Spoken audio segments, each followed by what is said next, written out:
Right guys, in this video we're going to be looking at the Sony PlayStation Portal. Now I've been super excited to test this out. These things are out of stock everywhere. You cannot get one of these to save your life. Now luckily I pre-ordered one and got mine on release day, and after testing this out for a couple of weeks now, here's my thoughts on it and whether you should buy one or you should completely give this one a miss. To put this into perspective, I don't have particularly great Wi-Fi. I get on average 30 megabits per second, which is surprisingly quite average. It's not great at all, so just take that into consideration when listening to my points. If you've got better Wi-Fi than this, you're most likely going to get a much better experience. But before we get into today's video, do me a massive favour, hit the like on today's video and subscribe to the channel, it'd be much appreciated. Right, let's get straight into it.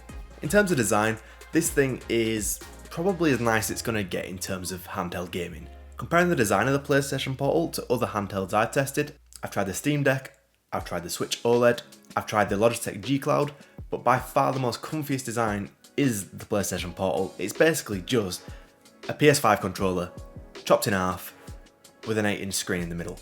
And all in all, it creates a really ergonomic experience, and I found myself sitting in bed playing on this for a couple of hours, forgetting the fact I'm playing on a handheld device. It's that comfy. Now one thing I did notice straight away when I opened this and tried it out for the first time, and that is that the thumbsticks are slightly smaller than the ones you get on the DualSense controller. I kind of wished my DualSense controller had the smaller thumbsticks like this. For some reason I really like it, makes me feel a little bit more accurate in games. But yeah, it's a slight little change, but you'll definitely notice that the thumbsticks are a little bit smaller. One obvious thing that is missing as well is the touchpad, or at least the physical one. To replace this, Sony have implemented a touchscreen version of it. It's not great, it's really hard to use, but to be honest, the games I play, I never really need it anyway. For me, it wasn't a massive deal, but for you, it might be a little bit more inconvenient. Just depends on the games you play really.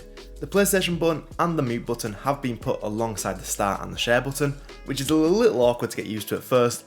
After playing for a little while, you'll get used to it. But overall, the design and feel of this handheld device is perfect. There's not really much I could have added to this. A couple of issues that I have found with the design of it. One, that the charging port is on the bottom of the device. It would be nice to see it on the top. I don't know why they did it on the bottom, but hey ho, it is what it is. I very rarely have to charge this device. I've had it sat on my bedside table for about a week now, and it's still not dead after a full charge. Another difference I would have made with this is the display quality.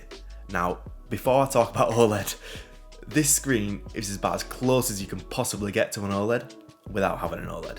It is not a bad quality screen at all. The screen quality is really good. It's a 1080p panel on an 8-inch screen. That is more than enough resolution for an 8-inch screen. Absolutely fine. The pixel density is great. To be honest, the screen is perfect. And with a glossy panel as well, it does make it look a little bit more premium. And as well as this, brightness is consistent throughout the display. There's no light uniformity issues at all. It's a solid, bright, colourful display with good viewing angles. As far as LCD panels go, this is top notch. But let's be honest, it would have been nice to see an OLED. But for £200, you can't really complain. Now let's talk about how this thing performs. And I'm not going to go into the specs because, to be honest, I don't know the specs. I don't really care. You don't need good specs to be able to do remote play on PlayStation. Let's just talk about real world use and how it actually works and what kind of results you can see out of it. Now I've tried remote play before and I've never really had a great experience. But with the PlayStation Portal, it really impressed me. I turned it on for the first time, and the response time is near instant. Now, it's not instant, you're not going to want to play Call of Duty or any other first-person shooters competitively, but if you're playing Spider-Man 2, you're casually playing some racing games, that kind of stuff, this is really good. Now, I did a couple of tests in terms of the actual responsiveness. The way I did it, I went into Gran Turismo, I took a picture of the timer and compared it on both screens. I was looking around about a consistent 40 to 60 milliseconds response time. That is really good for remote play. No, it's not instant, but it's not bad at all. And for story games, it's going to be great. Now visually, when you're looking at it on video, you can't really see a difference in terms of response time. You can definitely feel it, don't get me wrong. When you're scrolling through the PlayStation menus, it feels really instant. It doesn't feel like you actually got any delay. It's when you actually get into the gameplay that you realise that there's a little bit of delay here. But to say this is running over the internet is really impressive. Now I wanted to test this out on other networks as well and see how it performed actually remotely, rather than on the same network. Now it was safe to say I was quite impressed with how this performed on my local network, but I had to test it out on another network on 5G as well, see how it performed, and I tell you something, I was really shocked. Firstly, I tested it out on my girlfriend's Wi-Fi. She's got 1000 megabits per second, which is crazy. I'm very jealous. I wish I had that speed. But to be honest with you, the response time was equally the same, maybe a little bit less responsive compared to how it is on my local network. To say it's being shared between different networks, the response time is really impressive. And if you're away from home and you want to play your PlayStation, this is a great option. Now, I'll be honest with you, that was kind of what I expected, and especially on that speed of internet. What really shocked me was on 5G networks. Now, I don't know if you've really ever done a 5G speed test before, but you'll notice that you're getting incredible speeds, sometimes up to 1000 megabits per second on 5G. You never really get that ping, and I presumed that on remote play, you'd really need that ping. But I was surprised. On a good 5G area, where I was getting 700, 800 megabits per second with about 70 to 80 ping. Now, there was no way of me being able to test the response time compared to my PlayStation at home, but in terms of what it felt, I'd probably give it an estimated about 80 milliseconds. It was a little bit more delayed than it was on my local network or another solid Wi-Fi network, but to say it's on mobile data, running on a personal hotspot, this was incredibly impressive. Yet again, your first-person shooters are not going to be playable with this. Now, I was really impressed playing EAFC on this. It was really, really playable. Even online games as well, I found it really usable. Not quite as responsive as obviously on the PS5 itself, but to say you're running remotely, it's much better than any other handheld I've played FIFA, the Switch OLED especially. And I would probably say if you're an EAFC fan, this is the best handheld experience you can get right now. I also really like the way PlayStation have optimised remote play, not just for the PS Portal, but for remote play in general. Now, if my internet is lagging for whatever reason, it'll go blurry, but the response time doesn't really drop, so you'll get a bit more artifacting on the screen. It's not going to be quite as crisp, but the response time is still consistently low. For me personally, I would much rather have a consistent higher response time than a variable response time that goes all the way down to like 20 milliseconds but can go up to like 200 milliseconds. I would rather sit on that 80 milliseconds and just have that consistently. Now, a couple of things to know if you're going to get this. Firstly, do yourself a favour, get your PlayStation wired up to the internet via Ethernet. Obviously, you can't put an Ethernet cable into the PlayStation Portal, that'd kind of defeat the object of it. At least having the PlayStation wired in, it sort of solidifies one side of it, so at least it depends more on your internet connection onto the Portal than it does the PlayStation to the internet connection, if you get what I'm saying. Now, hopefully in the next couple of months, I'm going to be getting full fibre in my house. That'll hopefully take my experience with the PlayStation Portal to another level, and at that point, I probably will make a revised video on this, come back to you and say, how is the PlayStation Portal on a much better internet connection? But for me personally, right now, I'm using about 30 megabits per second. So this is kind of my experience, but I'm having a really good experience. But on normal PlayStation remote play, on a laptop, on a phone, I don't get this quality of experience. Now this next part is going to be very brief. The battery life. It's great, hands down.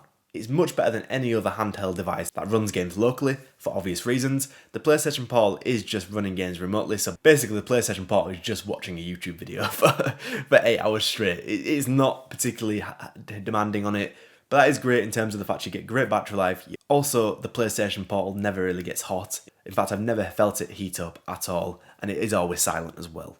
Like I said, I've had this sat on my bedside table for about a week now, solid, and it's just not died. Like, I think it's on low battery now, but it charges up pretty fast anyway, so battery life isn't a concern. I'm going to make a bit of a bold statement here, but this PlayStation Portal lasts longer than the DualSense controller does on my PlayStation 5. The actual PS5 controller has shocking battery life. Overall, battery life has not been a problem for me. Lasts hours and hours and hours. Now, in terms of speaker quality on this, it's mediocre. It's like a cheap tablet sound. It's nothing great. It's good in a pinch. You've got top firing speakers that sound a little bit tinny, but they're absolutely fine. Like, they get loud, to be honest. You can plug some headphones in at the bottom, and that's going to solve the problem straight away. In terms of wireless connectivity for headphones, there isn't any. You've got the new Sony PlayStation wireless headphones that are coming out that are actually more expensive than the PlayStation Portal itself. Personally, I would just say don't bother with that. From my experience, I don't really need any headphones for this. Like, I'm just logging on to the PlayStation, using the Portal to play FIFA or play a little bit of Fortnite or Call of Duty. Nothing too major. Like, the speakers are fine for my personal needs for this. But if you do really want that wireless headphone connectivity, this isn't going to be the device for you. Just to keep in mind though, there is a 3.5mm headphone jack underneath the device, so you can plug headphones in if you do need to. But all that to the side, but is this thing worth the £199 price tag? Yes, I would say so. Now, if you break it down a little bit, you've got a PS5 controller, 70 quid. Unless you're on Black Friday deal. But that's beside the point. We're saying 70 quid here. You've essentially got a cheap Android tablet, which is at least 120 quid. Overall, you're getting a £200 tablet with a controller on the sides. It is a little bit expensive, but personally, I don't think it's overpriced. I think £200, you wouldn't even be able to buy a tablet and a PS5 controller, or at least a good one. For my personal opinion, I don't think this is overpriced, or at least anywhere near as much as people making it out to be, especially compared to other cloud streaming devices such as a Logitech G Cloud, which is 350 quid now. That is expensive. This is not expensive for what you're getting. Do I think you should pick this up? It depends on what you play. If you're a competitive gamer, you're not going to want this. Just end of. You're not going to want this. If you're a dad who doesn't have access to the TV all the time because your kids are playing on the TV, get yourself a PlayStation Portal. You'll be able to load up your PlayStation, play some games on the sofa while your kids are watching TV. This is really, really good for that case scenario. Or if you just want to sit in bed, like me, my eyesight is terrible. Now I've got a 65-inch OLED TV at the end of my bed. I can't actually see the game well enough to be able to play it. I've got terrible eyesight. For me, having the PlayStation Portal to be able to play some games quickly in bed is really, really good. But it's down to you. I mean, do you think you're going to use this? It all depends on what kind of games you play. If you play story games, if you play, I'd argue maybe EAFC is usable on this, but other games such as like Fortnite, Call of Duty, it's going to be a bit laggy. You're not going to want to play competitive with this. But what do you think? Let me know down below what you think about the PlayStation Portal and whether you've picked one up. But on that note, thanks for watching today's video. Do me a favour, hit the like on today's video and subscribe to the channel. And on that note, I'll see you next time. Goodbye.